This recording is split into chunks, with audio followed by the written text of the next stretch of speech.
libertad e igualdad.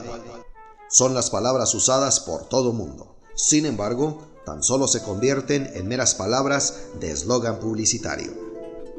Conceptos van, conceptos vienen. Los teóricos en temas de economía solo han bautizado sus actos con palabras célebres para definir los rumbos del mundo y hacerse más poderosos y obesos hasta el vómito. Primero, esa política se llamó liberalismo clásico, previo a la explosión tecnológica que trajo consigo la explotación petrolera.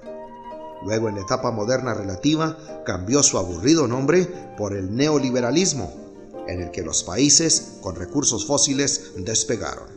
Y luego, pronto vendrá el ultraliberalismo, con miles de cambios. Durante el tiempo del liberalismo clásico o simple, se gestaban los movimientos socialistas y capitalistas, que en la concepción general cuentan como grupos antagónicos, pero en el sentido práctico parecen ser tan solo hermanos que pelean entre sí. En la era neoliberal, grandes potencias capitalistas en el mundo han despegado, como los Estados Unidos e Inglaterra, mientras que otras naciones se han rezagado. Grandes potencias socialistas también han despegado, como China y Canadá. El pleito entre hermanos continúa y seguirá hasta más allá del ultraliberalismo. Lo cierto es que en ambas divisiones el caso es el mismo. La macroeconomía produce grandes abismos entre los macrocapitales y el proletariado, sea capitalista o socialista. Nunca antes en toda la historia del planeta había ocurrido lo de ahora. No obstante, no hubiera registros de aquel entonces. Los registros actuales lo confirman. Mares contaminados, bosques reducidos por miles de hectáreas cada año proporcional a la extinción de especies animales, erosión, desaparición de glaciares, disminución en la producción de alimentos ante el aumento de la población mundial. Es posible que la educación no contribuya en la búsqueda de alternativas para contrarrestar los problemas generados por el cambio climático de una manera visible o espectacular, pero sí en una manera radical, al concientizar a las nuevas generaciones de los males que vienen casi inminentemente a nuestra casa, llamada Tierra, generar en nuestros alumnos responsabilidad por el cuidado del medio ambiente. ¿Qué es la cultura? Todavía me quedo con el concepto del profesor Fernando Vázquez Galván, docente de Ciencias Sociales en mi educación preparatoria. La cultura es la forma de pensar de un individuo reflejada al exterior. Reflexionar en los conceptos de aculturación, inculturación e interculturalidad abre la oportunidad de comprender los procesos de culturación en un mundo tan cambiante como el nuestro. Cuando una persona tiene que adaptarse a las costumbres, tradiciones, forma de vivir, vestir o alimentarse distintas a las suyas, para empezar está entrando a una zona de riesgo muy interesante. Para muestra, solo un botón. Lo que pasó a McDonald's en Bolivia. La empresa internacional parece que topó con una roca que jamás imaginó. Quiso inculturar, pero los bolivianos no estaban dispuestos a interculturizar y McDonald's perdió. La llegada de los menonitas a nuestra región en los años 20 del siglo pasado es un ejemplo muy vívido de los procesos en los que se desarrolla la aculturación. Aunque los menonitas no planearon nunca inculturar a los mexicanos o mestizos, al llegar a nuestras tierras, en realidad los mexicanos son los que quisieron inculturar a los menonitas y ellos mostraron resistencia en adoptar las costumbres de los mexas, como ellos nos llaman. Por el simple hecho de compartir el espacio geográfico con algunos límites y fronteras, ha sido imposible no participar en la interculturalidad. Nos sorprende cómo ellos han aprendido nuestro idioma, al menos lo básico como para que exista comunicación. Coincidimos con ellos en el comercio, los espacios para trámites gubernamentales y en el trabajo.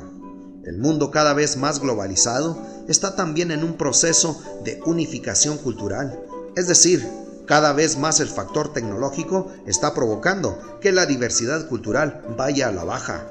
Los sistemas de comunicación son cada día más globales y esto permite que las sociedades del mundo convivan cada vez más. El concepto de multiculturalidad es muy importante conocerlo debido a que es una realidad, principalmente en Latinoamérica y especialmente en México, donde vivimos y convivimos cualquier cantidad de grupos étnicos con su cultura. Pero el concepto interculturalidad es impresionante, pues es una palabra que indica acción en medio de las culturas, en las que hay respeto, convivencia, reproducción cultural, mezcla, transformación e intercambio. Los líderes han pensado muy poco en la multiculturalidad de los pueblos. Los sistemas metodológicos o currículos están muy generalizados en un México global, pero no en la diferencia cultural y económica de las regiones tan diversas del país. Aunque el estudio a la población de 15 años o más en mi estado, Chihuahua, el rezago educativo ha venido a la baja desde el año de 1970, cuando el 14.1% de dicha población era analfabeta, pero en 2015 estaban en esa condición tan solo el 2.6%. El periódico El Universal, en su publicación del día 21 de agosto del 2007, llama la atención el encabezado: deserción escolar infrenable según la SEP. Los datos revelan que la deserción escolar en educación primaria fue del 0.5%, en secundaria del 4.2%, en media superior del 12.1% y en educación superior al 6.8%. Y un dato que llama poderosamente la atención por la aparente contradicción es en el que menciona que la tasa de inscripción en el nivel superior va a la alta cada año. Sin embargo, la deserción es más alta cada año también.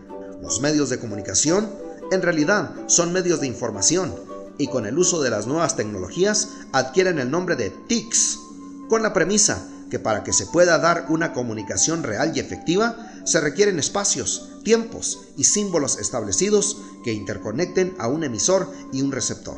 Así que la escuela adquiere una posición también de emisor de información, peligrando su carácter de institución al restarle significación a sus estatutos, estabilidad y contenidos precisos, y entra así en el mundo del superflujo de datos rápidos.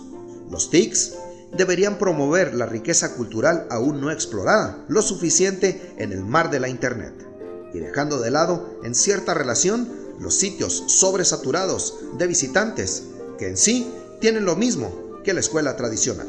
E-learning es el término moderno que significa literal y sencillamente aprender con el uso de tecnologías virtuales y de red, y es, por sus características, el modo de educación del futuro.